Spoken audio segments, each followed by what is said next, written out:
It has been said that America's original sin is slavery. And from that terrible institution, there's a color line etched all the way to racial politics in the U.S. today. Glenn Loury has spent most of his adult life thinking about what it means to be black in America. We've reached him tonight to help us understand what the Black Lives Matter movement can tell us about anti-racist politics in the current political climate.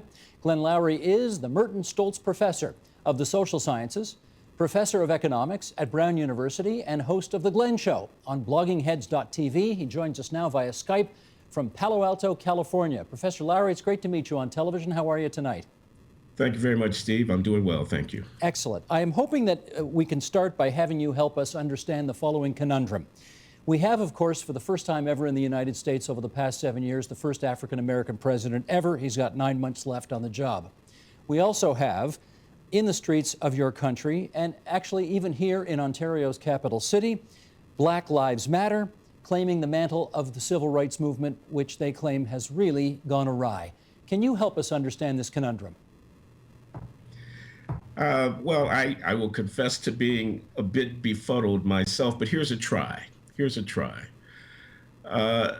We're in a certain moment, and to some degree it's serendipitous. It's just that events have happened. Eric Garner is choked to death during an arrest attempt in Staten Island, New York. Michael Brown is shot to death on the streets of Ferguson, Missouri, and so on. And a moment of protest, Freddie Gray, Baltimore, civil disturbances that demand that people take a position one way or the other. So I think in a way that simply the opportunistic, I don't mean that in a judgmental way, seizing of that moment by people, African American and other activists who are frustrated and disquieted by the persistent racial inequality in the society, the overrepresentation of blacks amongst those incarcerated, the lagging social conditions of large districts of our cities where African Americans are predominant. People who are frustrated at that deep problem seize this moment. Now, Obama's ascendancy, and we could talk at great length about that, in no way really affects or intersects with this persisting problem of racial inequality. People can be frustrated and disappointed that Obama hasn't waved a hand and made everything better, but I could have told them, and many did tell them at the outset, that the President of the United States was not really in a position to reverse powerful social and economic political dynamics that have taken generations to play out. So in short, I believe that frustration with the failure of Obama to change a problem that he couldn't change, a kind of inadequacy of the intellectual framework to account for persisting black inequality into the 21st century, notwithstanding the civil rights movement and all of that. And the fortuitous circumstances of these very unfortunate events that have quickened the moment and allowed people to found a movement of sorts. That's what I think is going on. Does that make sense to you, Steve? It does make sense to me. I'm going to ask you to follow up, though, with this, because I think people have a general understanding of what the president has brought to the race relations debate in America and the broader audience today. On the issue of Black Lives Matter, though, I think we need to have some better understanding of that. You have written, quote, "This movement employs the wrong tactics on behalf of what are largely the wrong objectives." How so? All right, so we're disruptive. We're going to grab the microphone from Bernard Sanders. We're going to prevent and congratulate ourselves from preventing a mass rally of supporters of Donald Trump. We're going to confront Hillary Rodham Clinton, or even better, former President Bill Clinton, about 20-year-old legislation that is purportedly racist, about the use of common journalistic phrases, which in the context would not have been exceptional, but which in retrospect can be characterized as racist. We're going to throw a fit. We're going to stop traffic on the interstate. We're going to link arms on the bridge at rush hour and prevent tens of thousands of cars from moving. And we feel self-righteously empowered to do this because, after all, the evil against which we fight, racial disproportion of mass incarceration, the heavy-handed policing of central city districts and so on, is akin to slavery or Jim Crow segregation. After all, we stand so firmly on the right side of history. Now, those tactics, which I have criticized, are in the service, I think, of dramatic presentations, remonstration, uh, shouting out, crying out in despair, but they are not effective political instruments. They don't have a part of any program. They don't connect with any larger processes of political mobilization and social change in the country. So I worry that this moment will pass as the Occupy Wall Street movement's moment passed. They too were vituperative. They too were up in arms. They too were the darlings of the left wing journalists and the salons and so on. And they too now are in the dustbin of history. Well, having said that, we are discussing them. And having said that, I know just the other day, right here in the capital city of the province of Ontario, Black Lives Matter showed up at Queen's Park, the seat of our provincial government, and the Premier and 4 of her cabinet ministers came out to the South Lawn and talked to them. And I can tell you, Professor, that never happens. But it happened this time. Maybe they're more relevant than you're giving them credit for? Perhaps. I could be wrong about what I'm saying. I don't have a good feeling about it, and I'm just being candid. But there can be no denying that having become a lightning rod symbol of the aspirations of people of color for justice, being social justice warriors, a politician can't afford to be portrayed as snubbing people who would want to petition and request a meeting. So I don't know how much influence the fact that Bernard Sanders goes and meets with, Black Lives Matter types, or Hillary Clinton does, will have on the ultimate development of policy. I know that the tone of the conversation is being affected by the activism, but my criticism, and again, I could be wrong, is that I don't see how it connects the political process that actually brings about legislative change. All right, in which case, if it were going to be more constructive and it were to bring about the kind of change you're looking for, if there is a Dr. Martin Luther King Jr. in that crowd of Black Lives Matter, what do you think the content of the I Have a Dream speech is for this generation? Well, you're asking me, and nobody's appointed me a spokesman. I'm happy to share my view. My view is that take incarceration. Let me be concrete. All right. So there are too many people. There are too many Americans in prison, and there are too many Black Americans in prison. The racial overrepresentation does, to some extent, reflect bias, but it also reflects the profound lack of development in the lives of so many hundreds of thousands of young African Americans. I would want to see the racial claims hooked up to broader societal, politically progressive claims. I would want the circumstances of the indigent white population ultimately to come into focus for those who advocate on behalf of the indigent Black populations. I want the fact that the police twice as often in America, when they're killing somebody, are killing a white person, not a Black person. I don't know if that's commonly known. Police killings, as best we can understand them, happen twice as often to whites as Blacks. Now, Blacks are not half or a third of the population. Yes, the rate is higher for African Americans, but I would want to see the protests against police violence united across racial lines. So one of the principles that I think would be reminiscent of Martin Luther King, which I would advocate, is universalize the claims for social justice. They may begin with an observation about racial circumstances, but they shouldn't end there. Is this one of those circumstances where the facts are impervious to a narrative that has simply taken over? Well, that's one aspect of what's going on. I think a narrative is very powerful, and I think sometimes facts have a hard time breaking through. What happened to Michael Brown on the streets of Ferguson, Missouri, back in 2014? What exactly happened? Okay. Now, 2 independent investigations of the events between Michael Brown and police officer Darren Wilson in Ferguson, Missouri, have concluded that there was no basis for indicting the officer for any illegal activity. Was Michael Brown shot in the back? Was he shot trying to surrender? Was indeed a hands up, don't shoot narrative appropriate? I think, as a matter of fact, that is a highly questionable position. But as a matter of political narrative, it practically has taken on a life of its own. What happened between Trayvon Martin and George Zimmerman? George Zimmerman, the vigilante volunteer security officer who apparently provoked and ended up shooting to death Trayvon Martin in an altercation and was tried in a court of law. He was acquitted by a jury of his peers. The President of the United States utters the phrase, if I had a son, he'd look like Trayvon. Think about that. A court of law adjudicating the facts acquits the man, but the President of the United States, before the trial, but nevertheless, weighs in with the enormous authority of his office on behalf of a narrative that, well, I mean, how would we know what's true except by going by what courts of law, who are fact finders, conclude? So, of course, the facts have a very little purchase on the narrative once the narrative gets going. And I think we have Barack Obama, in part, to thank for that. Let me share some numbers with you that a polling company here in Canada did on the situation here on the ground in Toronto, where Black Lives Matter has expressed the goal that they want to get rid of systemic racism. That's the expression. Half of Torontonians surveyed agreed that systemic racism exists.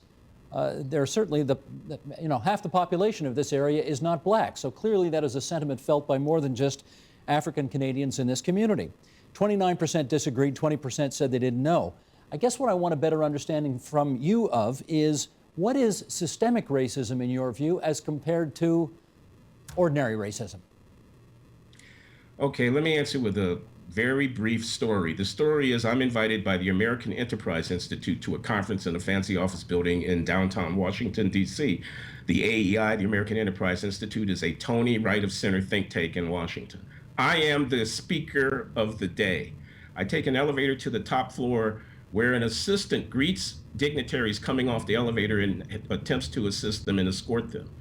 I step off next to a white man. I'm the speaker of the day.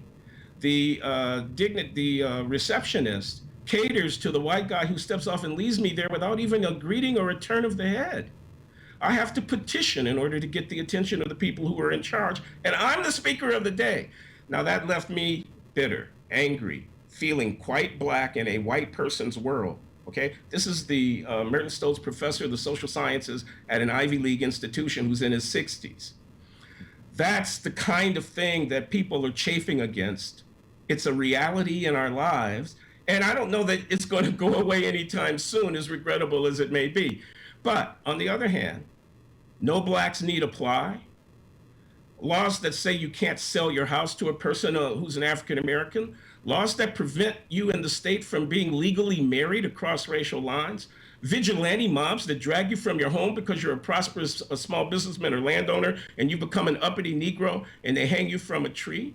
Political campaigns that openly characterize your people as barbaric and less human and unfit for citizenship. That's real racism, okay? And that kind of thing has been slowly but inexorably marginalized within American politics, so that now Donald Trump, if he doesn't immediately and vociferously denounce David Duke, a racist whom he has no association with, but who likes Donald Trump, if he doesn't disavow the fact that this racist likes me instantly, it becomes a scandal. So, I mean, you have to keep things in proportion. No, we don't live in a society in which there is no racism. I know that as well as anybody else. On the other hand, this is not 1955, it's not 1975, and indeed it's not even 1995. So just so I'm clear here, Yeah. the examples that you gave, the latter examples that you gave, would be examples of systemic racism, whereas the incident where you got off the elevator, that's just sort of run-of-the-mill everyday racism. Do I have that right? I guess we could use the words that way, where I take systemic to be serious, real, profound, subjugating, subordinating of African Americans through institutional and social conviction. And I take every day to be the residual effects of the fact that, yes, there is a stigma and a certain tacit lowerness of status in some people's minds that attend to the superficial coloration that identifies a person as an African American. I don't mean to make light of the latter. I just mean to have a very clear-eyed line of discrimination between the two. Okay, understood. Let me also make sure I understand. I infer from your comments that you don't think Donald Trump and or his supporters are racist, in spite of the many things that they have said that could lead one to that conclusion. Do I have that right? I don't think, yes. Basically, you have it right. I mean, we could spend some time and I could try to qualify it, but let me just leave it at that. I'm not going to characterize them as racist. America Firsters, nationalists, anti-immigration to a certain degree, but to play the card that they're racist without, I would be reluctant, very much reluctant to do that. No, I don't think Donald Trump is a racist, and I know I'll get into trouble for saying so, but as far as I can see so far, I have no reason to go there. Well, you won't get into trouble on this program because we just like asking the questions and we're happy to hear what people think about them. That's not to say you won't get into trouble with some of your friends south of the border, but that's another story.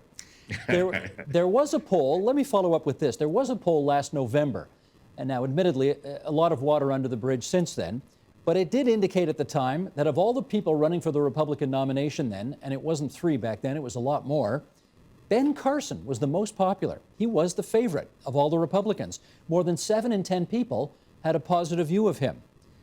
What does that say, in your view, about the belief that Republican opposition to Obama is necessarily rooted in racism? Yeah, I think it undermines that claim. And I'm not going to dispute that some racist opposition to Obama exists in the country, that people couldn't be found to abhor the idea that a black family would occupy the White House and be the symbolic face of the United States of America in times of war and peace and ceremonial grandiosity and so forth like that. Of course, there are people who do so. But yes, Ben Carson's popularity obviously, in my mind, shows that we human beings are complex, multidimensional beings. We have races and genders and sexual orientations. We also have philosophical outlooks and religious convictions. And I think that the notion that a person would be judged by this one part of their complex identity is demonstrably false. And I think in the case of Dr. Carson, whatever might have been amongst some Republicans the instinctive rejection of a person because they're black, and I'm not saying it doesn't exist, it does, although it's not universal, even in the Republican Party. The fact of Carson's other qualities, his conservatism as a political matter, his demeanor and manner as a person who comes to politics with a very different cast of mind and mode of self-presentation, and his strong moral values and religious convictions, which attracted him to evangelicals and others in the party. Those things trumped his race. I don't think this race hurt him at all, and it may have actually helped him in conjunction with those other things, because he stands out as even African Americans join with us, those who had those other conservative convictions, in affirming some things about this great country, and people could have taken some degree of comfort in his blackness for that reason. Is that to say then that a lot of the Republican opposition to Barack Obama may stem from xenophobia as opposed to racism? His father, after all, didn't come over on the Mayflower. He's from Kenya. Is that possibly it? Well, Dinesh D'Souza, the writer, put a book out, I can't remember what he calls it exactly, in which he speculated about the anti-colonial heritage of Obama's Kenyan father. And I think some American politicians, Newt Gingrich, if I'm not mistaken, I'd hate to slander him, but this could be checked, I'm pretty sure it's correct, in one way or another quoted D'Souza or affirmed that in some public criticisms of the president's foreign policy moves. He goes around the world apologizing for America. These particular kind of Republican conservatives would say, this is not an argument that I would credit at all, but it is out there. And so perhaps the exotic background, having been raised in Indonesia by a mother who was an avant-garde kind of, free spirit, having a more intimate understanding of the culture and values of Islam from his own personal experience than one would ordinarily expect in someone who would ascend to the office of the presidency of the United States. Perhaps this has triggered a certain xenophobic reaction in some quarters of the American polity. I'm not an empirical scientist, so I could not put facts and figures behind this, but it's not an implausible speculation. Understood. Let me read to our viewers. I'm going to share with our viewers here something you put up on Facebook not too long ago. You wrote, "The carnage unfolding daily on the streets of the communities where black people, including some of my children and grandchildren, are living is an avoidable, tragic, and absolutely despicable aspect of urban black life today. I believe that this killing is in no sensible way understandable as the inevitable consequence of white racism." Now, you really have taken a lot of flack for saying that, but let's get into this a bit here. When does the impact of the history of white racism, in your view, no longer explain the conditions that so many downtrodden African Americans are living today? Well, never. That's not what I'm saying. I'm not saying that white racism has an instrumental role in creating conditions. What I'm saying is that murdering human beings and leaving them bleeding out in a street corner, lying in the gutter of a street, blowing people's heads open with pistols because of some commercial or gang rivalry or personal dispute is barbarism. And that is explained by no conditions. There exist no social conditions which justify the despicable contempt for human life that is shown by people who, in a city of hundreds of thousands or millions, fire weapons aimlessly out of a car window and leave grandmothers or infants bleeding in the street. There are no conditions that justify that. That's a moral statement, not a social scientific statement. Well, you got into it with John McWhorter on bloggingheads.tv in a great debate that I watched. And I guess part of where you two depart from each other is that at some point there are lots of people in America who believe that these things happen because of racism, because blacks are over-incarcerated, because blacks have not had the kind of access to good jobs that whites have had, and as a result, that is part of the explanation. You want to refute that? Well, no, and my friend John McWhorter, for whom I have great respect, is not wrong in asserting that most people, and certainly most African Americans, in their own minds, account for the heartbreaking pathology of some quarters of lower class black life by reference to a history. Where I'm taking issue, the dispute that I'm having is, what do we do now? Because we're not at some scholarly remove from these circumstances in which we can talk about large-scale macro social forces as if moral argument had no place, okay? Where are we when we have a movement that affirms that Black Lives Matter? Again, think about it. So the narrative structure of the public discourse is to affirm the value of Black life, affirm it, put it in the faces of powerful politicians, critique basic institutions of the country for a failure to appreciate this fact, affirm the value of Black life. Now, where is Black life actually being extirpated? Okay? Occasionally by rogue police officers who ought to be held accountable, but mainly in other ways. Now, in addition to explaining the historical causal factors, can we get down to the ground and say, will we take a stand on behalf of Black life? Will we condemn unequivocally, without reference to any explanatory account, the contemptible behavior that's at hand? I don't have any problem with, on the one hand, being a sociologist, and on the other hand, being a human being who hasn't lost touch with his moral sensibilities. I think we can do both. Professor Loury, you do quote the 19th century Russian novelist Fyodor Dostoevsky, who wrote the following. He said, "The degree of civilization of a society can be judged by entering its prisons. If that's true, what do the prisons in your country say about your country today?" Well, they'd see bloated institutions. They'd see a warehousing of human beings without much attention to their development. They'd see solitary confinement practices for disciplining unruly prisoners, which are barbaric and psychologically tortuous. They'd see racial disproportion.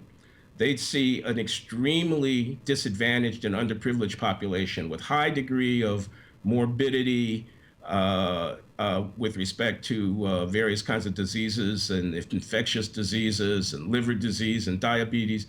They'd see people who haven't been treated for mental health disorders that may be implicated in their criminal behavior that landed them in the Huskow. They'd see a very poorly educated population. They'd not see what you saw on the 60 Minutes documentary broadcast here in the United States recently about prison life in Germany, where humane conditions, the lack of uniforms, conjugal visits, education programs and development, relatively short sentences, and the idea that a person is being punished, but they're not being warehoused and they're not being thrown on a dung heap of human debris is embraced. They not see that in the prisons of the United States. I don't mean to be overly critical, but yours traditionally is not thought of as being a country that is prepared to learn many lessons from other countries around the world. In my experience, most Americans think they've got the answers and they've got them within the boundaries of the lower 48. So, and I saw the piece on 60 Minutes about Germany too. It was fascinating, but my hunch is Americans don't think they need to learn anything from Germany about anything. Is Is that fair? I can certainly understand why, sitting north of the border and observing our public conversation down here, you might come to that conclusion. Yeah. Am I wrong, though? Uh, no, you're not wrong. I mean, I can think of many examples of this. There's this huge argument in legal jurisprudence about the scholarly world of legal study about can our legal institutions be improved by taking up note of how it is that other countries process these things, to which some political figures have stood up and said, no, we're not, we're the exceptional United States of America. The world learns from us. We don't learn from them. We don't want to be like Scandinavia with a robust welfare state in which people flourish, even if they are disadvantaged or underskilled, et cetera, et cetera. So, I guess. Yeah, the answer is yes. What you say is accurate as far as I can tell. Okay. Let's, in our remaining couple of minutes here, I want to finish up on domestic politics in your country today. Most interestingly, in 2008, I think I've got this right, you supported Hillary Clinton for the Democratic presidential nomination over Barack Obama. Yeah, I did. Hillary Clinton is obviously, well, I shouldn't say obviously, she seems inexorably on her way to achieving the nomination this time for that party's nomination. But take us back to, obviously you're supporting her today, since you supported her then. Why was she your choice back then?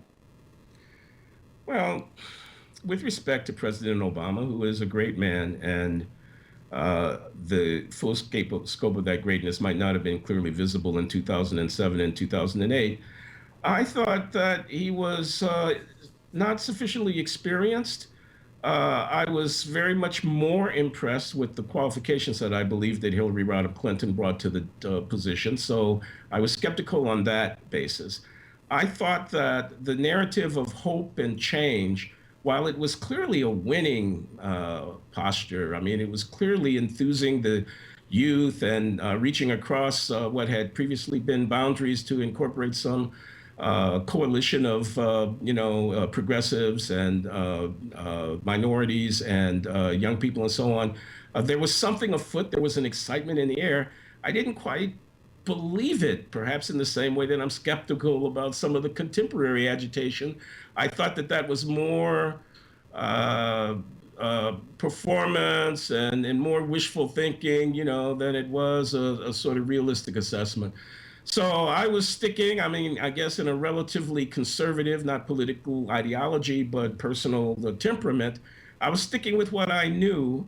And I must say, too, that the race of the president, the fact that he was black, didn't quite move me in the same way. I thought of him with great respect to Obama, because we're going back now 8, 9 years. I thought of him as something of a carpetbagger, something of a shapeshifter. A man who adopted an identity in order to propel himself, but I couldn't quite persuade myself of the full authenticity of his racial claims. A horrible confession that I make before your audience, but such was my thinking 8, 9 years ago. Okay, how about 7 years into the Obama presidency? Do you think you got that one wrong?